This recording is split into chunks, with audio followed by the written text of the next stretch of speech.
Hello. How's it going, people? Welcome to stream. Welcome. Sunday, the 10th of August. The 10th of August. Less than a week. Less than a week till Arsenal kick off Premier League season. 3 weeks left in the transfer window. And of course, the big question still remains. Will Arsenal sell anyone? Let's be real. Will Arsenal sell anyone? And on top of that, obviously, stems the second question. Will Arsenal sign still anyone? And today, regarding Arsenal transfer rumors, it's quite interesting how many things have come out. First things first, Crystal Palace today beat Liverpool on penalties in the Community Shield. They won a trophy. Well, depends how you look at it. They won a plate. Let's just put it that way. But yeah, congrats to them. But there are many rumors suggesting that today was the last game Eberechi Eze played for Crystal Palace. There are rumors suggesting that. Obviously, yesterday we very vaguely yesterday touched upon a subject that there were some rumors surrounding Arsenal that during next week, Arsenal could be selling at least 2 or 3 players. And today, I don't know whether the media has run with those random rumors or what, but today they have been more substantial. There have been more concrete, let's just put it that way. And there are talks potentially for Kiwior, Zinchenko, Reece Nelson, and some other players. On top of also Lokonga, by the way. That is the nuts one. And on top of that, there is also rumors that next week Arsenal are going to bid for Eberechi Eze. So there are quite a bit of stuff coming out in recent times. And the closer window goes to getting shut, the closer Premier League is about to basically kick off, we might see more of those. We genuinely might see more of those. So we're going to talk about that. We're going to talk about all some random rumors and talks here or there. Obviously, we're going to discuss what you think in the comments. Let me know your thoughts down in the live chat. And like the stream, if you haven't already, subscribe if you are new around here, of course. And I think let's get into it. Let's not drag this too long. Big up, AJ. Hope you're doing well today, my guy. Big up. Like the stream, as AJ is saying. Subscribe if you are new. Just hit 850 subscribers, which is phenomenal. Next goal, of course, is big 900. As they should already be an Arsenal player. And that is fact. I'm not going to lie. That is fact. Eberechi Eze should be an Arsenal player already. However, it looks like there were some vague rumors suggesting that Arsenal are going to go bid for Eze after the Community Shield. They want to be the good boys in all of this.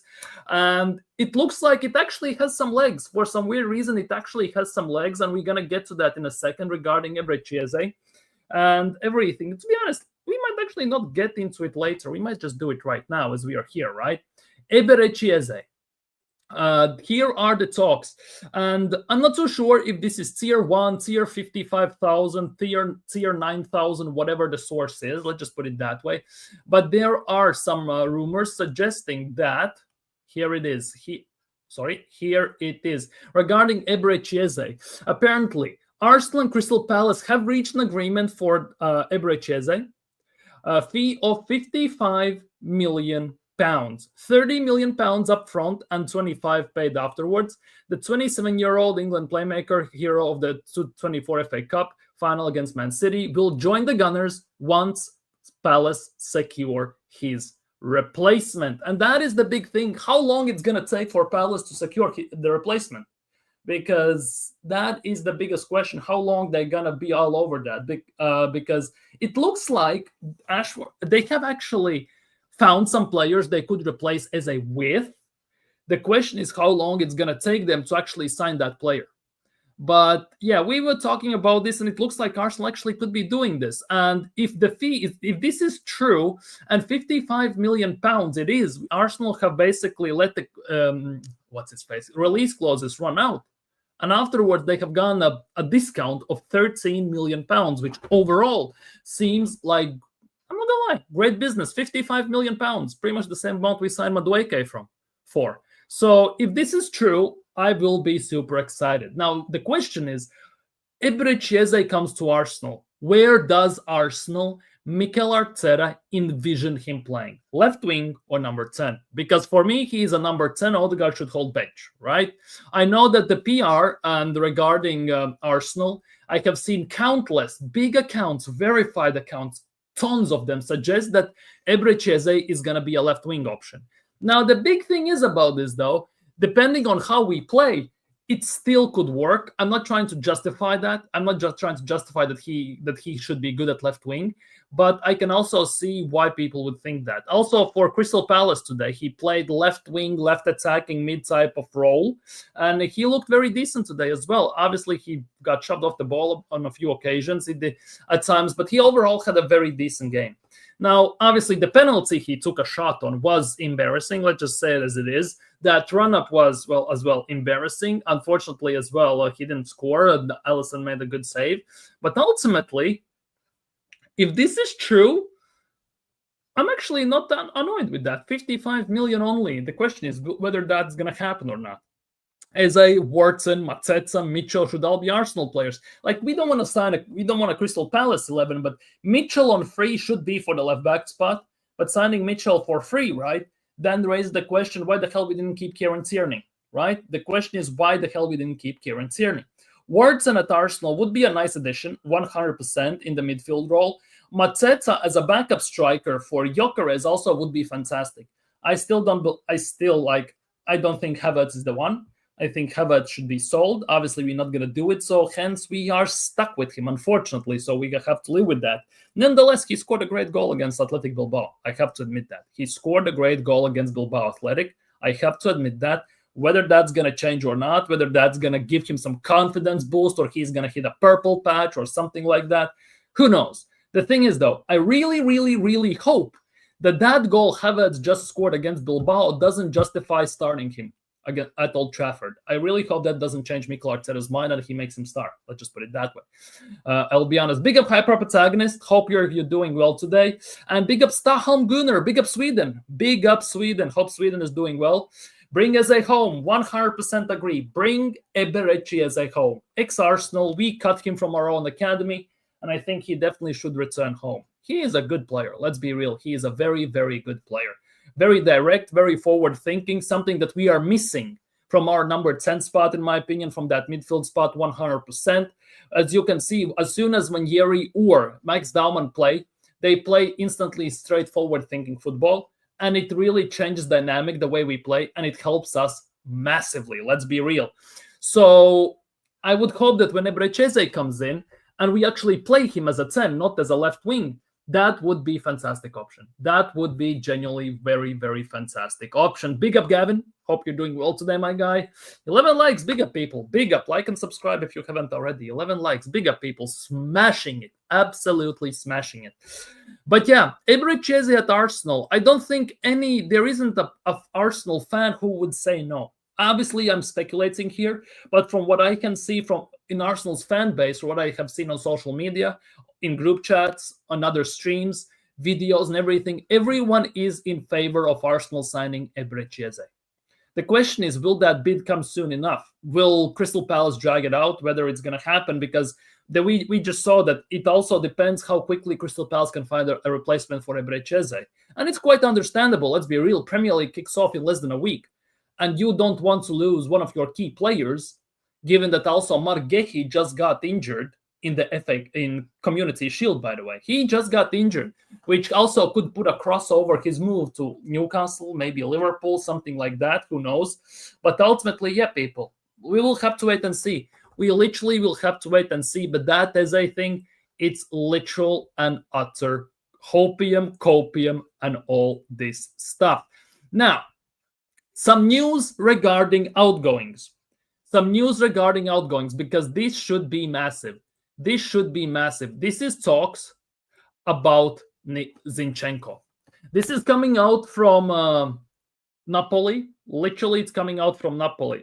It's coming out from this Mazzino di Napoli. Basically coming out of Napoli news. Zinchenko is on Napoli's radar. The player may leave Arsenal. Arsenal are open to letting him go, which is quite fantastic to see. I'm not going to lie. I would love for Arsenal to actually get some wage bill off the books, and 150 grand a week in Zinchenko is always fantastic to see, to get rid of books, which would allow us also to sign Eze and put him on proper wages. Let's be real.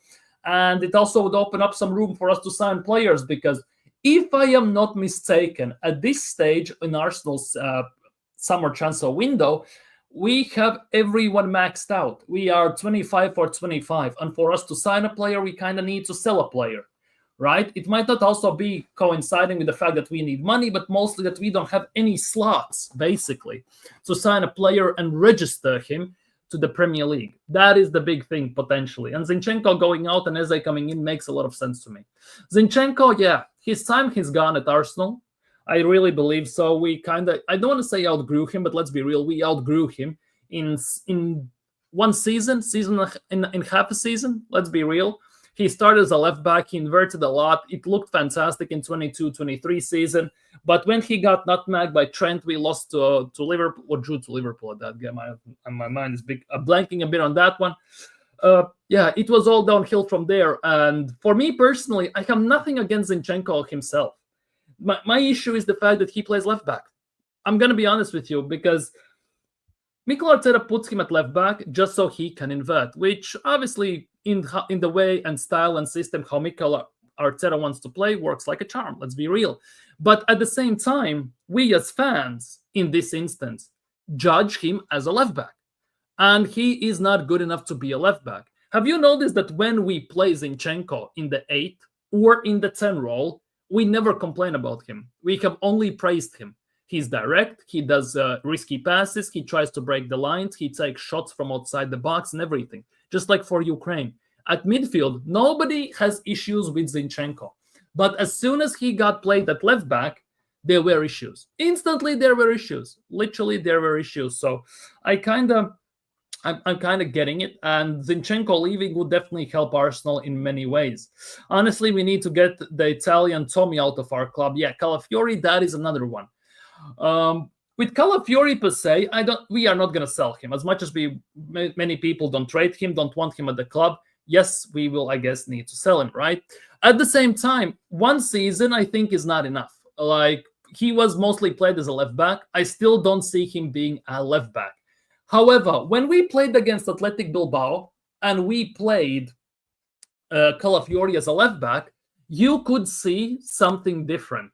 Because when Calafiori was at left back, Declan Rice didn't push up so much anymore. He kind of dropped down a bit deeper. And Zubimendi actually was pushing up a bit harder more at times, which allowed us to distribute the ball, hold on to possession a bit more efficiently, more effectively in those terms. Plus, Zubimendi put in a great cross and everything, right? When Skelly plays left back, he has to invert, which then again pushes Declan Rice up into that left 10 spot, which puts Zubimendi at the back. And I think that is a bit of a detriment. Declan Rice still, for me, is a number 6, and he's most useful in that position. Not as a left 8, where we push him up as a left 10, and we kind of convert him into a number 10. And then if you look at it, we are kind of asking Declan Rice to do certain things he's not good at. Like, he can do them to a certain extent, but it's not his position. It's not his style. It's not within his abilities. Let's just put it that way, because he doesn't have that passing ability. He doesn't have that technical ability and everything. He seems sometimes a bit more clunky. And you could also see when he pushes up into that left 10 and he has to track back, around 35-minute mark, 40-minute mark, when he goes, for example, up for a corner, you can see that he's gassed. You can see that he's out of breath at times. Hence why I kind of feel that putting him up in a double pivot like we played against Athletic Bilbao in a 4-2-3-1, where he maybe doesn't have to do as much pushing up the field, running up and down, and he can kind of preserve his energy, be more defensively, sometimes giving us some more backup defensively. It's the best way to use him. Let's just put it that way. It could be the best way to use him, and it kind of feels like that could be the best option available. Leao would cost us £30 million plus Gabriel Martinelli. Do it. Not going to do it. Because the thing is these days, for me, I kind of can see why we don't see any trades and stuff like that happening anymore, like player per player, player plus cash for a player and everything. Mostly because, in my opinion, right? It's because of FFP and PSR. Within the specific league, whether it's due to UEFA. Because everyone wants money up front so they can have something to show on their books, right? So let's just say we sell Martinelli for 40 or 50, then we spend 70, right? It's 30 million in the minus for Arsenal. if you look from AC Milan's point of view, they're going to be in the hole a bit because wages and everything, if they can manage that. Like, they want cash up front. Every club these days wants cash up front. Nobody wants to do the trades, and it's not going to happen anymore. Like, on top of my head, the last trade, sort of a trade, I only remember between Spurs and Southampton with Kyle Walker-Peters and what's it says? What did they say? Wanyama, I think they signed in that regard or something like that. Like, that was the last time I remember any even trade type of situation going on.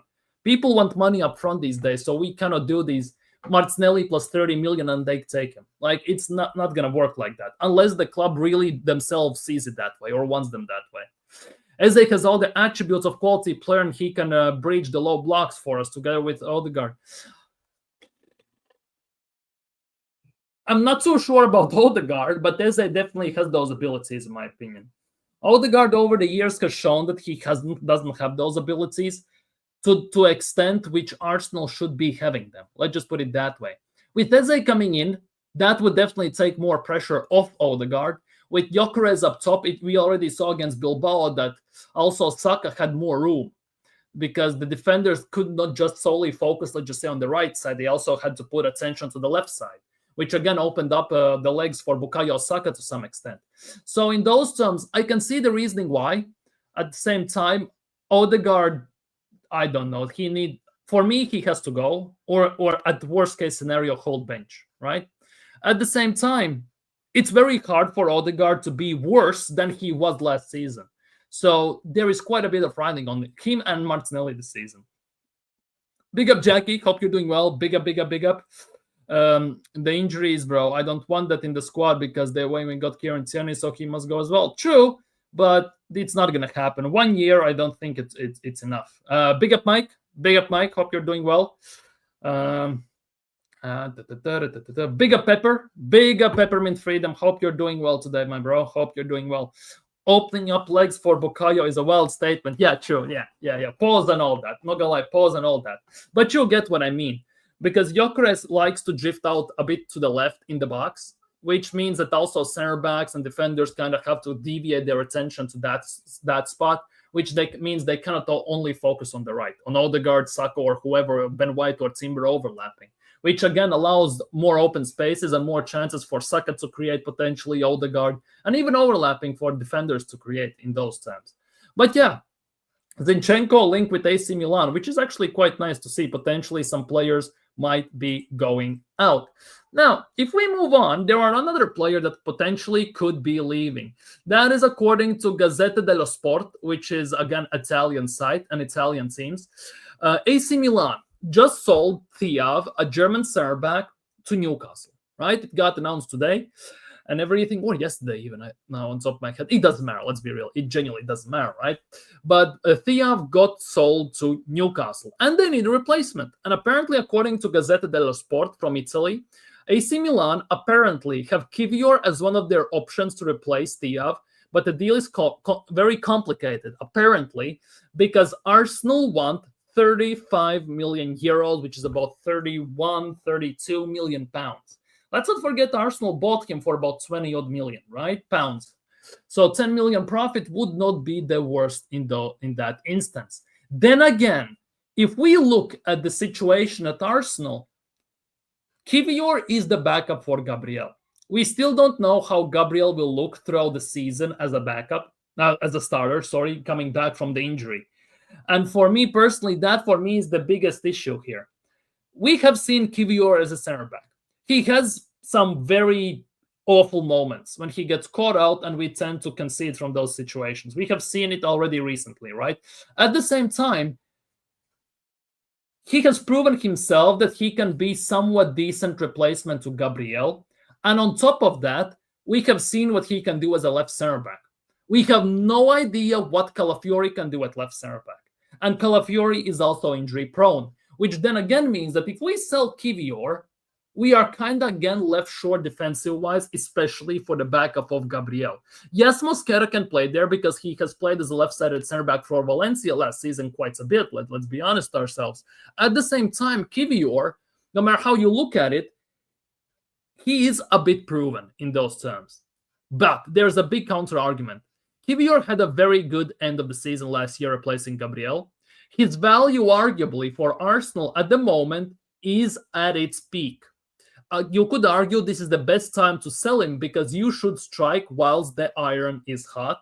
And in those terms, we arguably could get the best potential value possible for him right now. Plus, replacing Kiwior is not difficult, right? So in those terms, if we look at it, it feels like a no-brainer. Then again, let's be real. AC Milan, they have no Europe whatsoever. They 35 million euros for them is big money at the moment.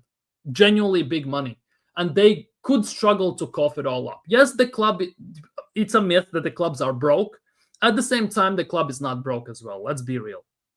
But at the same time, for Italian teams, always they want to sell high, buy low. Always they do that. It's like basically stock market trading, but that's what they try to do. At the same time, 35 million euros, I think it's decent for Kiwior, given that he has grown, he has developed, he has proven himself to a certain extent. And for AC Milan, I think that would be a good deal of business. I'm not going to lie, 35 million makes sense, especially if, how much did they sell? Let me check. How much did they sell Thiav for? For me, that is the next question. How much did they sell Thiav for? They paid 40 million. Newcastle paid 40 million euros for Thiav. 40 million. Arsenal want 5 million less for Kiwior, which now kind of puts us in the ballpark. I'm not gonna lie, it generally puts us in the ballpark. Arteta believes in Martinelli still and would not sell him. I hear you, Stockholm, 100%. For me, the big question is, does Arteta actually believe in Martinelli? Because he has tried to replace Martinelli about 3-4 times. You know, Nico Williams and all that jazz. He has tried to sign Mudryk. Let's not forget that one, where we were ready to cough up 80 million for him. And if we pay 80 million, he's not going to hold bench. He's going to be starter there and all this stuff. So, yeah, I'm not too sure. I'm genuinely not too sure in those terms, whether that is true or not, whether that is good or not. So for me, that is, again, the big question mark that needs to be resolved and needs to be answered if we look at it that way. No big use Zinnia Kiwior plus money to get Leo the other way. The nuts part is Kiwior plus Zinchenko is more wages than Leo alone. I'm not too sure AC Milan would go for that one. Not too sure. Big up Mubarak, hope you're doing well. Well, I want to know if Eze comes to Arsenal, you think how could be worried as a player? I'm not too worried about himself. He was ex-Arsenal. He would come. I genuinely believe that if Eze comes to Arsenal, he would have a chip on his shoulders. He would literally be any argument you can make. He would have to prove Arsenal wrong for cutting him from the academy. Like, I genuinely believe so. So I kind of get it. The worries as well. I would keep Kiwior, get rid of. Yeah, I can also see that would be a decent business. I would have taken the money and ran. Let's be real. Many players we have, and many people would take the money and run. And my camera is doing a bit of a mess, so I'm very sorry about the things I have to do. But I need to turn off the camera a bit and need to return it back on. Give me a sec. It kind of did a stupid thing for me. Here we go. But yeah, on the other news, there are some vague rumors, and I don't know how true they are because those are literally just random stuff getting just thrown about. But you know, PAOK Athens, Greek club, they apparently are interested in Sambi Lokonga. Whether that is true or not, I have no idea. But there are some vague rumors coming out of Greece regarding that regard. We will have to wait and see whether there is some legs behind those rumors. But so far, I'm not gonna lie, I haven't heard anything regarding them. I haven't read also anything regarding them. Yeah, we can replace Kiwior for cheaper. You can argue even what's its face, Mosquera can replace him. 16 likes, big up people. Like and subscribe if you haven't already. Hey, can call if he is. Marlon hypes everyone up. Yeah, people. Like the stream, subscribe if you're new, man. People, you have been fantastic so far. Arteta, Martinelli. Company needs to come to get his boy. Dude, company needs to come to get his Belgian Yaya Toure, 100%. He needs to come and get his Belgian Yaya Toure. Crystal Palace cooked Liverpool. In certain parts of the game, yes. In certain parts of the game, 100%. Palace just lost, obviously, Margehi to an injury. How long it remains to be seen, whether it's just a knock, whether it's a hamstring for a longer period of time. We will have to wait and see. Obviously, unfortunate for Gehi because he was bound to move to Newcastle or Liverpool, obviously. But it looks like that might not happen right now, depending on the extent of the injury, of course. And that could actually open up us give us bigger opportunity to sign Eze. Because if Gehi is injured, less teams could be willing to pay for him and sign him, which can opens up for us the gate to try and sign Eze. Because I'm kind of still believe that for Crystal Palace, it would be a bit of a dumb move to just sell every good player they have. Like, obviously, Wharton is still there, but to sell Gehi and Eze, maybe even Wharton, it would be definitely one big issue for them. One big issue for them, definitely. Palace is cooking. Big up, people. 18 likes. Insane. Big up to you all. If we could push it up to 20, even then after 30, 100% would be phenomenal. Crystal Palace will win the Conference League if they are in it, in my opinion. They could, 100%. Glazner has good track record. Glazner has won Europa League with Eintracht. Obviously, he has won FA Cup. He has won now Community Shield, if you want to count it or not. Depends how you look at it. I think if they go in Conference League, they have a very good, solid chance of winning it, 100%. They definitely have a very good, solid chance in winning it. Very convenient that Gehi injury. Kinda unfortunate for him because he might not get his big move. Also, it's a World Cup year, so you kind of want to try avoid injuries as much as possible. Let's be real.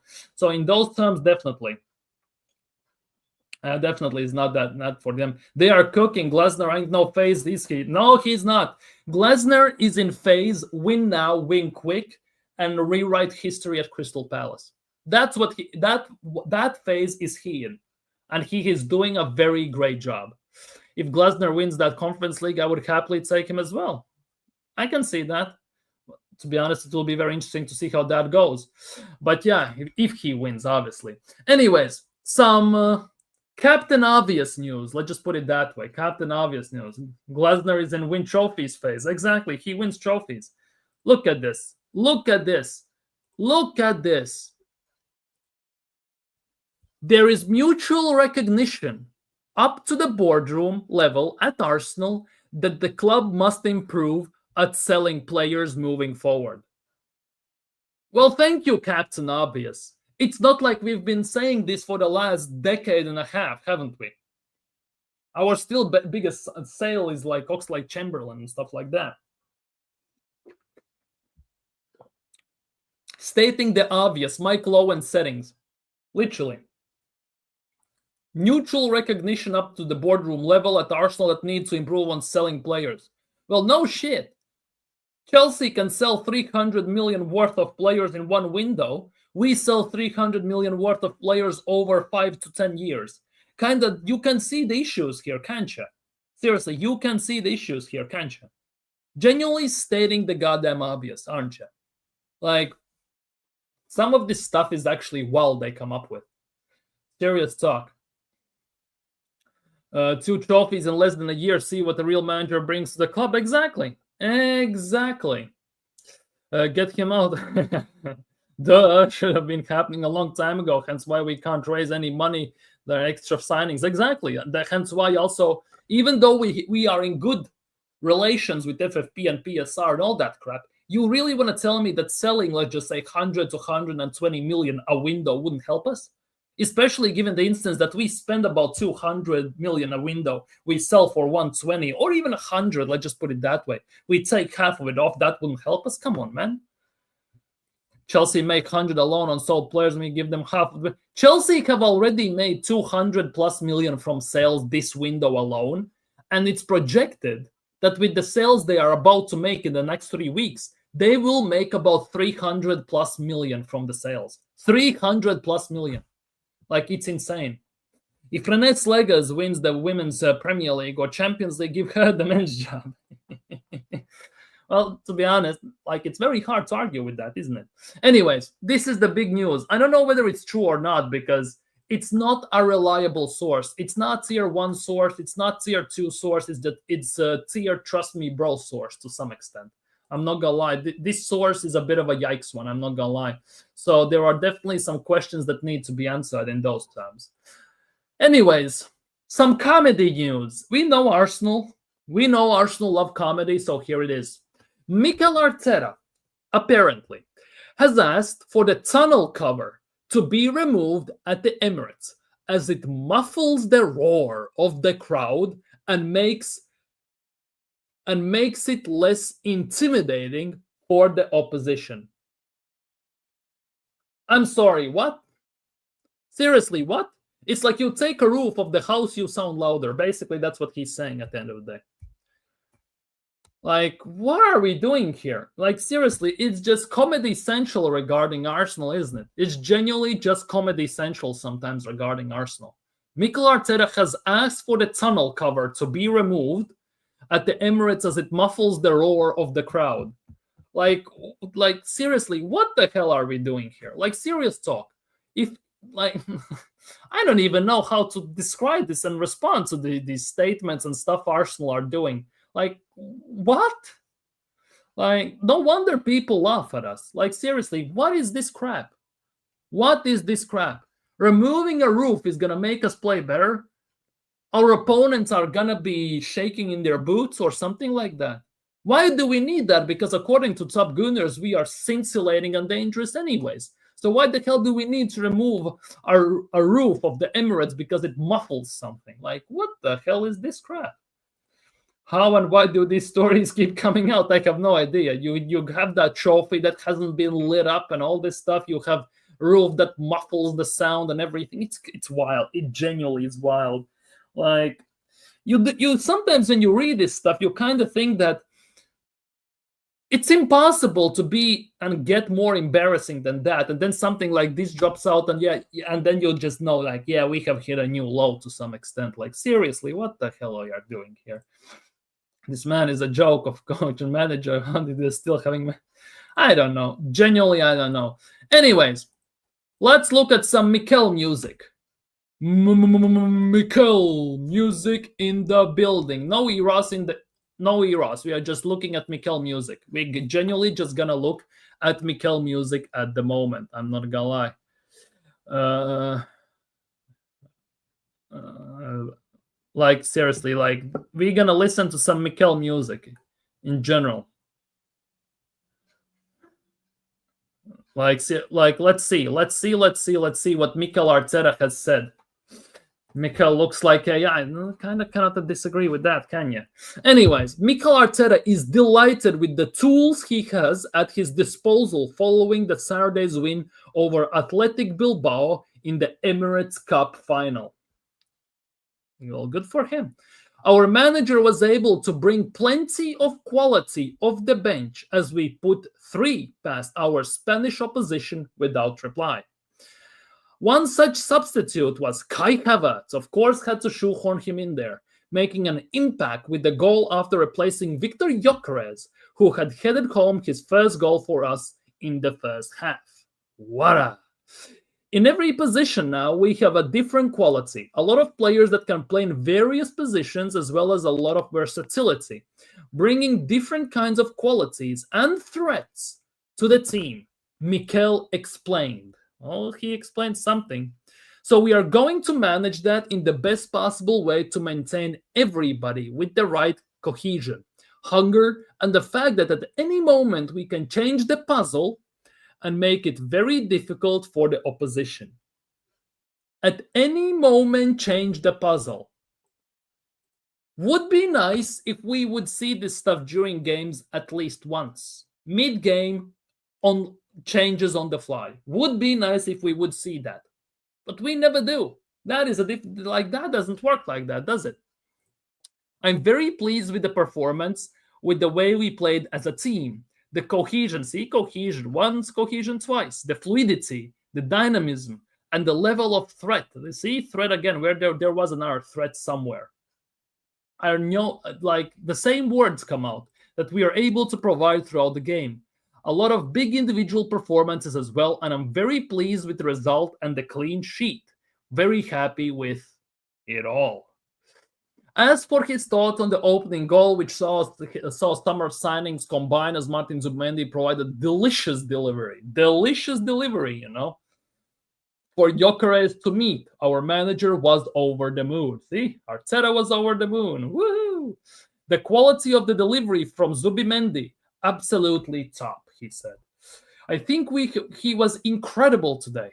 The way he played throughout the game, and for Victor as well, to get out that first goal, I think is very, very important psychologically. Again, he was involved in a lot of very important actions in the game. Kai came in and scored an incredible goal as well. So I'm very happy with the team today. I really hope that this Kai incredible goal doesn't mean he's going to start at Old Trafford on Saturday, by the way. With the preseason having come to an end, we took a moment to reflect on the last few weeks, all around the world and at home, and focus on how much the club means to many people. Yes, unbelievable, Mikel said. Everywhere that we've been, it's been sold out. They've been with the team throughout the preseason. Today again, the energy that they created, the support that they are bringing to the team, to the new players. You feel the excitement. You feel the energy there, and that's really positive thing to have. Now we will review the match, review what we've done in preseason, and make the final tweaks. We are very much ready to start the season on Sunday. Holy crap, can he waffle a lot. Genuinely, he can waffle a lot. Serious talk. That was a nuts waffle. Mikel Arteta. Literally. I'm sorry. We play on which day? On Sunday, right? Yeah, on Sundays. Yeah, on Sunday. Right, yeah. Big up. I would say Kai starting if it's in front two with Gyökeres and Odegaard to drop. Yeah, if we play 4-4-2 or 4-4-1-1, Odegaard holds the bench, Kai Havertz is secondary striker, I can live with that. I actually would be interested to see how that works. As Mikel likes to say, is there a cohesion? Can they work together? Is there energy? Do they feel each other? Pause. And all this stuff. I would be okay with that, to be honest. But that is stuff for preseason, not during the season at Old Trafford. Let's be real. This sounds like a story you tell kids. Yeah, Mikel Arteta has learned the ways to waffle, tell something without saying anything. And basically, if you read it in ASMR type of voice, where it's very calm, very relaxing and soothing, you literally can put your kids to bed with this. I'm not gonna lie. Big up Beggy, by the way. Big up Beggy. 22 likes, people. Big up to you all. Big up to you all. Can we push it up to 30? Can we push it up to 30? I would like to sorry to Zubi for all. Big up, Marlon. Big up to you. Like the stream and subscribe, as AJ is saying. Helps a lot, and it's amazing. Dude, it's insane. It is insane. Now, the big question is, will Arsenal, do you think, like question for you all, do you think Arsenal will sign anyone before the season kicks off? Like, seriously, will Arsenal sign a player before Premier League kicks off? Or are we going to sign him after the season has kicked off? Potentially. Respectable bids for likely. Porto, Stuttgart. Stuttgart are still in for Fabio Vieira. Interesting. Fulham remain in discussions with Reece Nelson, which is quite interesting. Very, very interesting. I'm not going to lie. I despised. Yeah, you did. I remember you did. Marlon, I gave him hate too before seeing him. True. Like many Arsenal fans were like that, including myself. I wasn't hating him. I'm not going to lie. I was just... Let's just put it that way. I was not in agreement fully what he's going to bring to the team. Because my idea was that we need a party replacement physically as well. And for me, Zubimendi didn't strike like that. I knew that he can pass. I knew he can play as a 6. He has done it for years and everything. For me, it was the physicality aspect and how can he survive through press in Premier League. Obviously, Premier League hasn't kicked off, so we don't know how that's going to look in Premier League. Because playing against familiar opponents like Athletic Bilbao, which he plays pretty much every year at least twice, it's a different story, right? And if he can do this in Premier League, fair dues. My hand's going to get held up. I'm going to hold my hands up. But we saw what last year happened when the Real Sociedad played against United. 17th place United, or 15th place United how they played against him, and how Casemiro ate him alive. So that for me now is the biggest worry. How can he survive the high press in Premier League from Liverpool, United, City, Aston Villa, Newcastle, old school teams, maybe Sunderland even, or Leeds that gonna high press you? Because many teams obviously are gonna sit back and park the bus against us, right? So those teams might not be as big of an issue, but the teams that play high up tempo football, that press you out of their minds, that is gonna be the biggest testament for him, in my opinion. Big up, Sean. Hope you're doing well. Big up, Sean. How is Norway doing today? But I'm withholding my judgment till I see him. Exactly. Zubimendi had a fantastic game against Bilbao. The big testament, the big judgment day for him will be when we play Premier League games. And for me personally, I will judge Zubimendi after the first big 5-6 games in Premier League, because we have United away, Leeds at home, Liverpool away, Forest at home, City at home, and Newcastle away. Those 6 games is one of the hardest, if not the hardest starts you can imagine. All the teams are going to be high-end press, physical type of football, which means Zubimendi instantly will be put to the test. And after those games, I'm going to be judging him. Obviously, it's going to go game by game, but ultimately you have to play a few games to make an assessment. So we will have to wait and see. But so far, I'm not going to lie, he was impressive yesterday, 100%. Yeah, maybe not hate, but did say don't want it to some extent.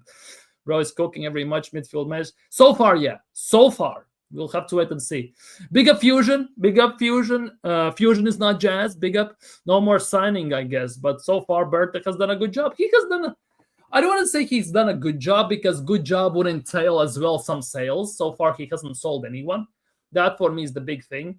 Maybe once we start to selling some players and we actually can put that money to some good use in potentially signing someone else like Eze or something like that, we'll have to wait and see. Then we can judge it 100%. Berta has done a somewhat decent job for now, but he needs to do more. Because for me, this window still is at 4 or no, let's just say 5 out of 10. Still 5. 4 or 5 out of 10. Depending on Eze signing, I will make my assessments. Obviously, also depending on who we sell. For me, window is still rated low because we still haven't addressed the big issues. Left wing, number 10, left back, those 3, of course. Sales come into the play as well. So for me, it's very hard to judge the window right now. But for me, I will say it's 4 out of 10 still right now. If we play 5-2-2-1 with Saka and Odegaard or Ranieri as the 10, that would be interesting. 5-2-2-1. So 5 defenders, 2 midfielders, 2 wingers, and a striker. Yeah. So midfield of Rice, Zubimendi, right? Because in this formation, Odegaard gets dropped, the way I see it, right? In 5-2-2-1. And for me, 3 center backs, Calafiori or Skelly as a left wing back, Timber White as a right wing back actually would be quite nice. Or even put Martinelli as a right wing back. That actually could work as well. We could try him in that spot, but that sounds very weird to experiment with mid-season. Berta cooked, I thought, bro, was a dummy, but he's actually really... He knows what he's doing. No matter how you look at it, he's one of the highest rated GMs in the game, let's be real.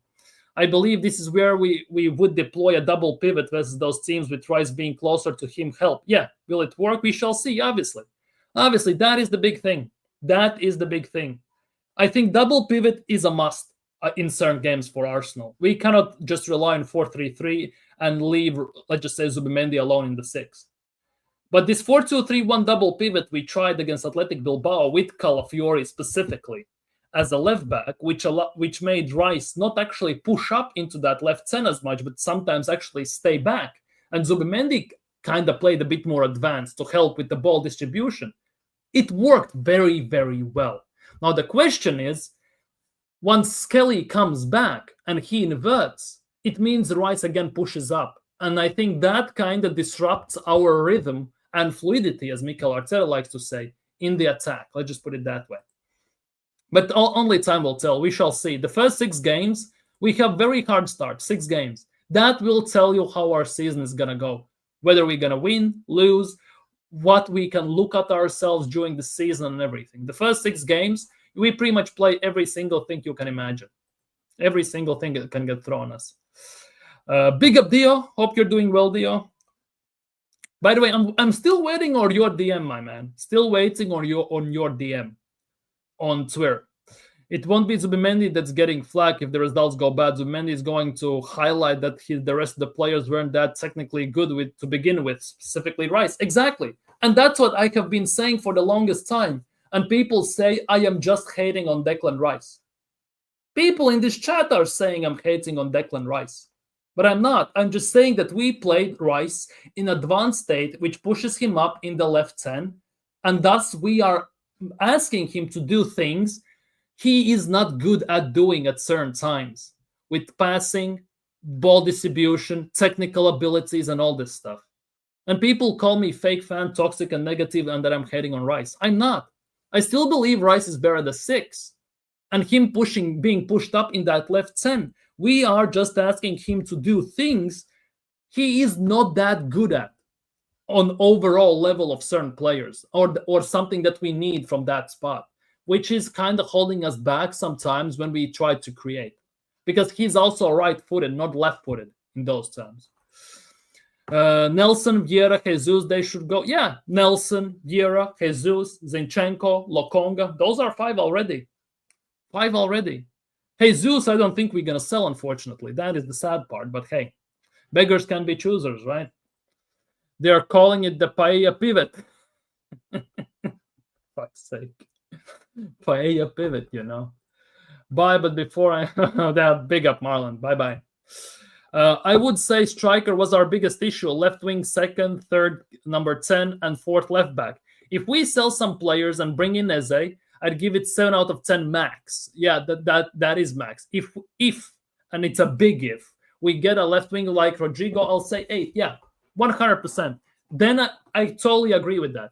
For me, the issues was obviously the forward issue, because our attack, until this summer, we hadn't signed a proper forward, and I mean striker winger, in 3 years since we signed Jesus, arguably, right? So we haven't signed anyone. So 3 years, let's be real. Then it was creativity from the midfield. Obviously, Zubimendi, potentially, and the number 10. And then the left back issue, because Tierney goes, because I still believe Tierney should have stayed, personally.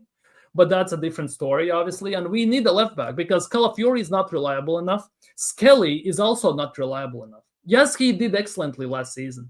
This season, you already can see in preseason, he gets cooked at times. He's going to get figured out and everything. He needs a backup. He needs a backup who can take the heat of him. He's still young. He is learning on the job, as Top Gunners are still saying after 6 years about Mikel Arteta. Skelly is learning on the job, because he's not a left back. He's a number 8/number 6, depending how you look at it. He's not a left back. So that left back issue is a big issue still if you look at it. Donnarumma is available for £26 million. Don't do that, then make Raya number 2. We are not going to do that. Donnarumma wants apparently 270,000 a week. We are not going to give him that. We literally are not going to give him that. For a goalkeeper, £270,000. Are you dumb? Not at you, AJ. That's not aimed at you. That's in general the thought process of it. Like, we are not going to pay 270 for him. No chance whatsoever. 24 likes, big up, people. If we can push it up to 30, I ever would be most grateful. Like and subscribe, people. You can play 2 DMs with two cams who sometimes go to the wings. Yeah, if it's similar like 4-2-2, like 4-2-2-2 kind of situation. 2 DMs, 2 number 10s, 2 strikers. And then you can interchange, you can shift the team. One striker drops deeper, hence making it 4-2-3-1. One striker goes up top, or 4-4-2. Same situation. Some come kind of push up, someone stays down. One striker drops deeper. Similar like France played back in the day when they had Kante and Pogba in the midfield. Griezmann and Giroud played up top. Similar like that. We desperately need a left back and a left wing and Eze. Yeah, it's that simple. Exactly. I've been saying this for the longest time throughout this whole summer. The signings we have made, okay, cool. But we still need a left wing, number 10, and a left back. Still, we need that. Donnarumma is just a big keeper. I don't think he's actually that good distributing. That is, unfortunately, one of the big things about Arteta. He wants a distributing goalkeeper. And we have seen how that is literally biting us in the rear end sometimes when he gets lobbed. And we're going to get lobbed this season as well. Just calling it this right now because it happened last season twice or three times, happened in preseason, it's going to happen again. I really hate that due to Mikel Arteta's system and style, our goalkeeper basically becomes a center back and pushes up to center circle sometimes. Really pisses me off. Rice is closer to a center back than attacking 8. Exactly. He used to be a center back. He started in the academy as a center back, then he got pushed up in the number 6 role. Left wing and Eze, at very least. Exactly. Big up, Andre. Big up. Hope you're doing well today. I'd rather see MLS in the midfield anyway. Same. I'm not going to lie, same. I'd rather see him in that left 8 spot. I want to see him what he does there.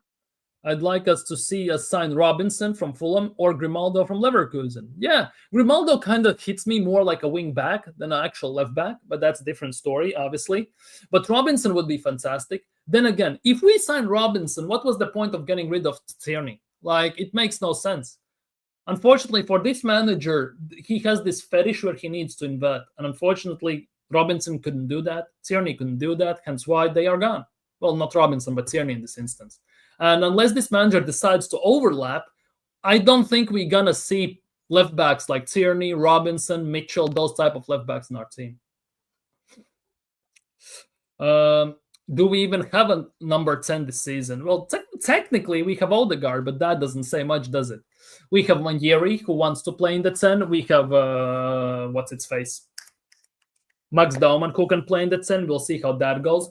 There are some rumors surrounding Arsenal as well that, obviously, we talked about Eze. I'm just skipping my mind on this. That when Saliba might sign a new deal soon, by the way, people. There are some rumblings around Arsenal suggesting that Saliba is going to very, very soon sign a new deal. Literally hoping on that, I'm not going to lie. We'll see how that goes. Yeah, I'm being lazy with opening Sony Vegas right now. Also decided to be stupid and start planning shit ton of edits after watching some anime. I get it. I absolutely get it. my man. I watched some of your edits that are public and you posted last week, if I'm not mistaken. There were some cool edits, I'm not gonna lie. Some very, very cool edits. The 2-hour one, the 2-minute one, and all those. They were fantastic, I'm not gonna lie. All good. Big up, coach. Hope you're doing well. The only club that would pay Donnarumma his dream salary is United. Saudis or United, one of the two, yeah. 100%, Saudis or United. Big up, Banaga Gunner. Big up. Hope you're doing well today, my bro. Please, Saliba, sign the thing, man, 100%. If Saliba signs a new deal, Berta, holololo, literally. Yes, I saw the African Gunner claim that Saliba has signed a new deal. Well, it's the African Gunner. We all know how that has gone before, so we have seen it, right? Done like on channels, on Dan Potts' channel. Big up Dan Potts every single time. If you haven't, go subscribe to him. If you, obviously you have, let's be real. But yeah, go show him some love. He's on the road to 50,000 subscribers and everything. But yeah, like it's different. Yeah, Daumann is good. Very, very good. Well done, Palace today. Yeah, they won the charity shield, the silver plates. Could be the last game for Eze. At Crystal Palace. It's the African Gunner in the mud that the Sesko wedge stalking. Yeah. And yeah, the same one. I'm good. I'm glad to hear. I'm genuinely glad to hear that you're good. I don't know, but he'll be even more in the mud if he gets this strong. Dude, that's gonna be the be all end all in it. That's gonna be be all end all. Oh, bloody hell, more arguments in the chat. Here we go, people. 27 likes, big up. 3 more people. Come on, 3 more people who haven't liked. Smash the likes. And come on, let's push it up to 30. Saliba and Saka must sign. Daumann must be given a pro contract as soon as he's eligible. Yeah, Max Daumann is 16 on the 31st of December. So basically New Year's Eve, right? So he's going to get the pen to paper very soon. Someone else signed a new deal at Arsenal, a professional deal. I think Anush signed a pro contract. If Saliba and Saka sign new deals, like Berta is gonna get a lot of praise. I'm not gonna lie, he's gonna get a lot of praise because that is our future. There's been so many streams all over YouTube today. It's been crazy. Yeah, it is insane. It is insane. Hence why I don't have Saliba actually in my title on my stream. I haven't talked about it much because until it becomes credible, don't kind of want to even get into it. What's your top 4? Well, if you want to know my top 4, go check out my previous stream. We did a top 4. We did the Premier League predictions. Give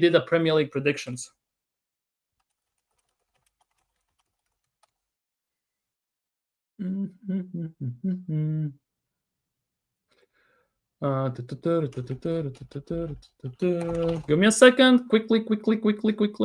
Nah, it is at 17. So yeah, it is at 16. I think it is 16, but might be 17. Didn't Ranieri sign at 16 his first pro contract? And then he just re-signed a new deal at 17, a better deal. I think he signed at 16 the first professional deal, didn't he? Honestly, if Saliba doesn't sign, trade him for Rodrigo next summer. Liverpool, City, Chelsea, Arsenal. I don't remember what was mine. I think it was Liverpool, City, Chelsea, Arsenal. I think I put Arsenal 4th. Yeah, I think I did. Like, I can pull it up, actually. It's my channel. I'm not going to get copyright stricken anyway, so what's the point? Where is it? Where are the lives? Premier League predictions. Where is it? Oh, my God, it's not loading. 1 year, new deal. Yeah, Premier League predictions. Where is it? Here we go. Okay, let's see. Yeah, here we go. These were my predictions. These were my predictions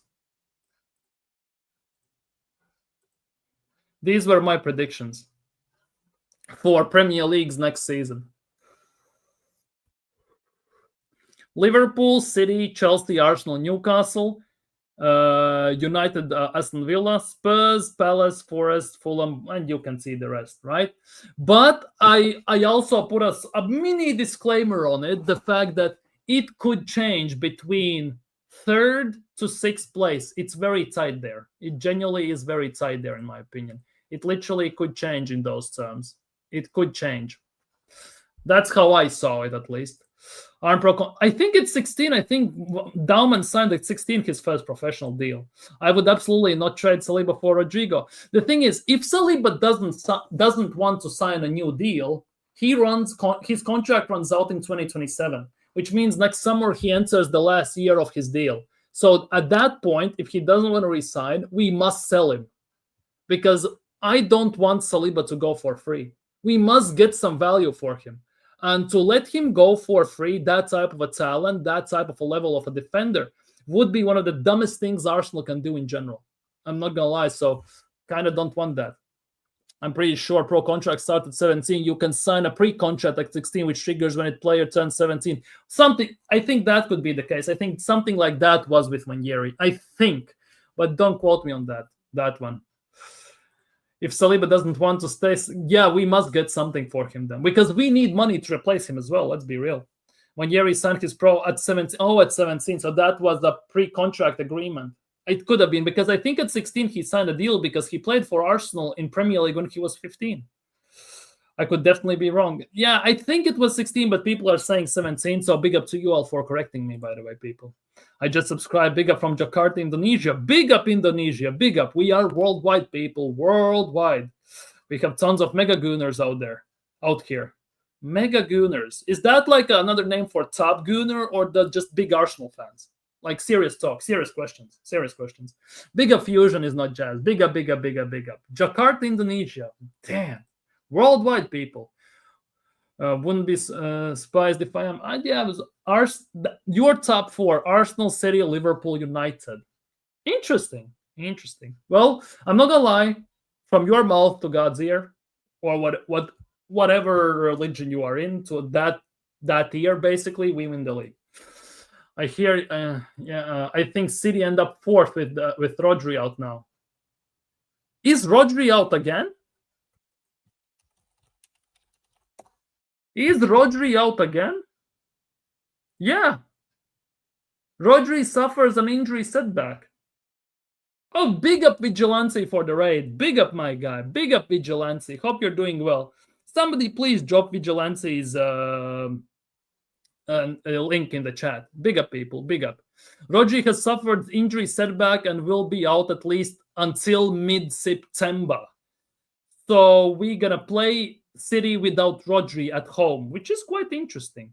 He trained very week up after international break. Yeah, after international break. So what is City's schedule? That is going to be a big thing. So Man City's schedule, they play Wolves away, Spurs at home, Brighton away. Then there's international break. And Rodri could be back for the Manchester derby. Interesting. We actually, no, Rodri is going to be back for Arsenal game. Rodri is going to be back for Arsenal game, unfortunately. If United get Donnarumma, they might be in top 4. Yeah, they could. I think United need another midfielder, a goalkeeper, another center back, 3 players. But if they get them, it could be Peakums. Mosquera is good. He's good. Yes, pace helps him out quite a bit. Pace helps him out a bit, just like Kyle Walker, but we'll see. We are not winning the league. I also don't believe so. That's an evolution of top good. That's the ultimate evolution, right? We should get Donnarumma and make Raya the number 2. Like, I get your point, but we are not going to pay £260,000 a week. Basically, Jesus' salary to a goalkeeper. At the moment, at least. We are not. I don't see Arsenal doing that. Next is Ultra Gunner. Holy crap. I'm so disappointed that United recruited so well. Their attack is dangerous. I'm not going to lie. Master Gunner. Master Splinter. Arigato, sensei. Namaste. You're welcome, Grasshopper. Vigilante Red. Big up Vigilante for the Red. Big up, my guy. Igal is going to become an ascended Gunner soon after this Wenger takes. Dude, those Wenger takes that Igal on Potts' channel did, oh my god. Not gonna lie, I was about to punch my screen when I saw them. I literally was about to punch my screen. To say such outrageous stuff, it has to be for clicks. You cannot say this like on serious note that Arteta is better than Wenger. Wenger could not win with the team Arteta has now. Wenger with billion also and all this stuff. Like, what the hell are we doing?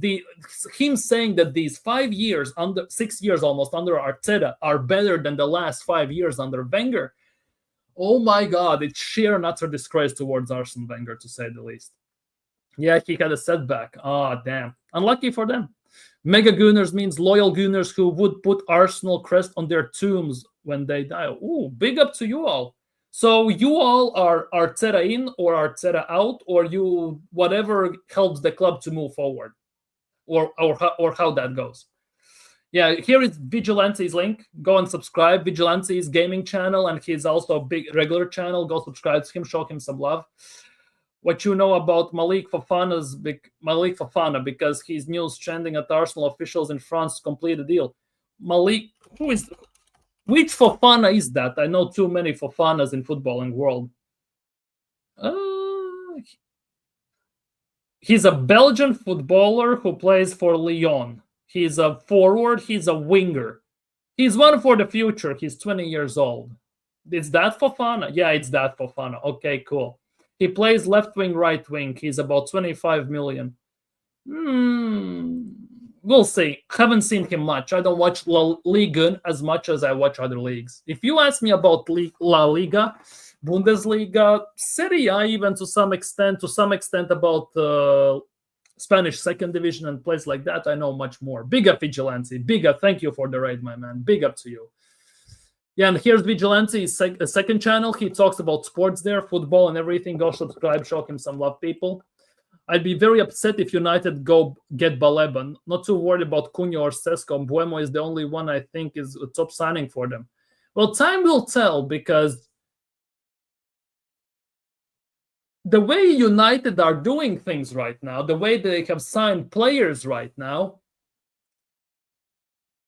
I don't want to admit this as an Arsenal fan because, United rivalry and all that crap, right? But as a football fan, I'm going to say this.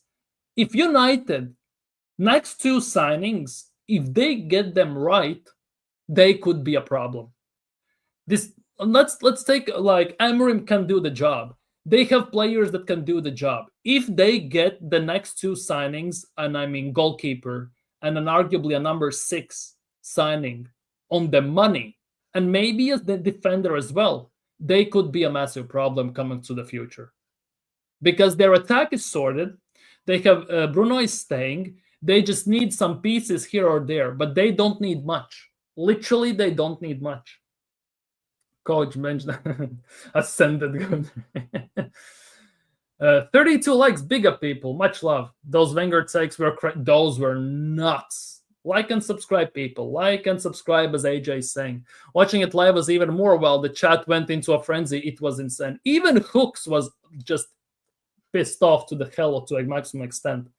Could you imagine that Arsene Wenger do with 892 million pounds? Holy crap. Imagine the football we would be playing under Arsene Wenger. How much freedom, for example, Saka would have.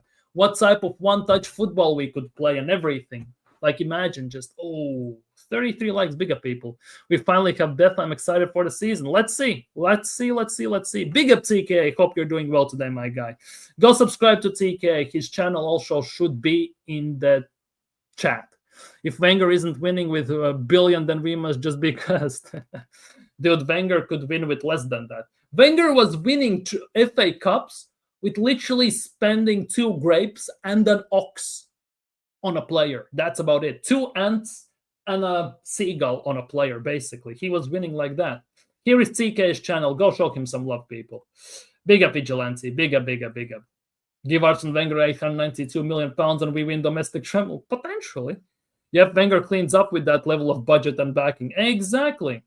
854 subs. Big up to you all. Much love, people. Thank you for your love today. Much love.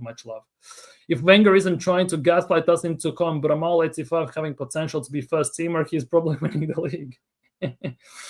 Oh, yeah, 100%. He would have made Saka rise about 5 levels above what he's now. They don't need much after they spent 210. Yeah, they don't need much. Yeah. The sad part is we also don't need much, you could argue. We need some also just few players. Thing is, we are not getting them. That is the nuts part. We need 3 players, in my opinion. We're going to get 1, I think. People say Mikel spent loads, but there's also spending loads. Yeah, but others at least win stuff. We don't win nothing. We play shit football, whilst others actually can play football. We don't have depth. Other teams have depth. And more importantly, they have a proper manager. We don't. I think Saka can still be considered world-class at this point, despite having no Arteta. Since Arteta has the job, only PSG, Chelsea, Manchester United, Man City have outspent him, so why can't win? PSG, treble winners. Chelsea have won Champions League whilst Arteta has been here. Conference League, Club World Cup. Manchester United have won 2 FA Cups and Carabao Cup. City have won everything since Arteta has been here. Like, it's insane, to be honest. Liverpool as well adds to the equation. Crystal Palace in 1 season has won 2 trophies, technically. If we don't count Charity Shield, Glasner at Crystal Palace in 1 season has won the same amount of trophies as Mikel Arteta has in 6. I think Saka is world-class. Even in Arteta's set-piece-oriented system, tried to make Havertz look functional. Yeah, to be honest, I'm not going to lie. Saka is that good that he makes others look world-class. He makes himself look world-class because he is that good. He has adapted to every single change Mikel Arteta has done. And he's still passing it with flying colors. Crystal Palace doing in 1 year what took Arteta 6 years. Yeah, wouldn't be surprised if Glasner can actually pull it off. He will win more in less time at Crystal Palace, despite the fact that Crystal Palace just won the first trophy in, 65 years? Something like that. He's going to win more than Arteta. Under Luis Enrique, Hansi Flick would... Though, to be honest, under Hansi Flick, I would argue even Martinelli would look again acceptably good. I'm serious. Martinelli actually would look decent again. Serious talk. Serious talk, people. But yeah, I agree. But Saka is still... Yeah. Like, Saka is very good. He's doing something that others can't. Would love to see Saka under Hansi Flick. Well, we had a chance to sign Hansi Flick. We just didn't. So we missed our opportunity. Ten Hag is 2 trophies of possible 8. Manchester United. Arteta has 1 from possible 22. Ten Hag at United in 2 years, right, got to 3 finals and won 2 trophies in those 3 finals. FA Cup and Carabao Cup. Like that's actually decent. Arsenal for life. I'd rather support Arsenal than Palace. Nah. I never said support the Palace. What are you on about? Serious talk. Why are you on about? I'm supporting Arsenal. I don't support. I support Arsenal. Like no matter what happens. But Arteta is a big problem. Indonesian Gunners, some people fully support Arteta, some are still living in the past. The rest are more busy replying shits from all small saying at me. No one is bigger than the club. Exactly, facts. No one is bigger than the club. Say it louder so people in the back can hear it. I was calling for Flick at the time. Yeah, I was calling for Flick, Ancelotti, Enrique when they all were available. Allegri, Conte, all these men. But what Conte did at the Spurs? But what's his face? Ancelotti did at Everton. But what Hansi Flick did with Germany. And all the excuses you can imagine came out from top Gunners, left, right, and center. And now we are here with Mikel Arteta. And all this stuff. But yeah.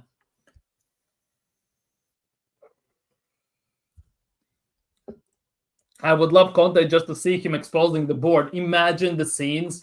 Like Conte comes out in an interview and just lays a smackdown whooping of a lifetime, exposing every single thing that the board is pissing him off with. Imagine. That would literally be all or nothing exclusive special. That would have ratings like no other movie, TV show whatsoever in the world. Literally. Big Abiras, Mikel music in the building. Damn. But hit the goddamn likes, people, and subscribe if you haven't already. Big up, people. Big up. But yeah, Sunday has gone with some interesting news. I still don't know how trustworthy are these news. Like this one I'm going to pull up because this is one of the biggest copiums and hopiums I have at the moment. I'm not going to lie. Big up, Eras. Big up. This is one of the biggest hopiums and copiums I still have right now. That for me is the big question. Whether it's going to happen, will it happen, won't it happen? Like there are numerous videos circulating on socials at the moment when people ask, will Eberechi Eze join Arsenal? And he just smiles cheekily and everything. Andrea Berta was at Wembley today looking at, Fabrizio Romano exclusive. Holy crap. Oh, it's not that Fabrizio Romano. Never mind, that's just rage bait. There were some people asking Ashworth as well whether he's going to be there or not, whether Eze is going to leave Crystal Palace or not. And apparently, Steve Parish, not Ashworth. Sorry, I'm just talking out my ass. I'm mixing up names. This is what Steve Parish said. Steve Parish said, when asked about Eberechi Eze, got here man at Crystal Palace, he basically said, if I can find it, he said that it's important to keep the players, but football is a different game, and it's a very, very, very unique situation. Players come and go, and anything can happen. Let's just put it that way. No way, 55 M's. Those are the rumors suggesting it. If it's true or not, I have no idea. Literally no idea. Sebastian Vidal, journalist, football analysis, co-founder of whatever sports. It's from Prix de Football, French, if I'm not mistaken, and everything, right? So go figure. Genuinely go figure. Go on Arsenal. Complete the signing of Eze. Exactly. Our team is sending... Oh, shit, coach. In the... Dude, don't even start. Don't talk about this. Don't insult anyone. Please, people, be kind in the chat. Show some respect, some love, and everything, as Mikel Arteta likes to do it. But yeah, people, I think on that note, I'm gonna end today's stream. We've been live. We had some great talks, some great rumors, some great laughs, discussions. So thank you guys so much for being here. If you haven't already, like the stream, subscribe if you're new, if you haven't already. Hopefully gonna see you all tomorrow. Hopefully tomorrow brings some exciting and fantastic news regarding Arsenal. Maybe Arsenal put in a bid for Eze. Arsenal signed someone. Maybe someone leaves and we get some pretty penny for a certain player. But yeah, for today, I'm going to be signing off. So have a great evening today. Have a great start of the week because tomorrow is Monday. Hopefully Monday treats you well. And I'm going to see you all tomorrow. Peace.